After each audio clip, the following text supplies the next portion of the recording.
Here's problem 18. A company carpool consists of 40% Fords, 20% Chryslers, and 40% Hondas.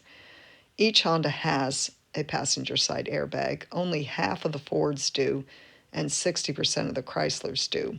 So if you select a car at random, what would be the probability that it has that passenger side airbag?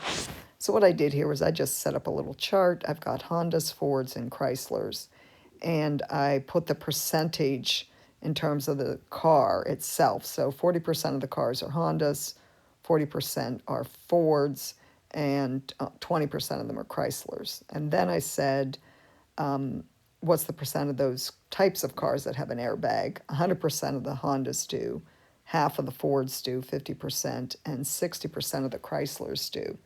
So then I said, okay, what happens when I say, okay, so Hondas, 40% of the cars on the lot are a Honda, so there's a 0.4% chance of me choosing a Honda, and then what are the odds of that Honda having an airbag? Well, 100%, so 1 times 0.4 is 0.4. Then the Ford, there's a 40% chance that I would choose a Ford if I just choose a car at random, and then of that, half of those have an airbag. So what are the odds of me choosing a Ford that also has an airbag? Well, half of 0.4 is 0.2. And then the Chrysler, 20% of the cars on the lot are Chryslers, 60% of those have an airbag. So what's 60% of 20%?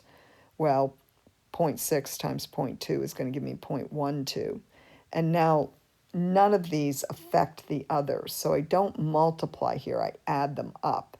0.4 plus 0.2 plus 0.12 is going to give me 0.72, which would tell me that the correct answer there would be E.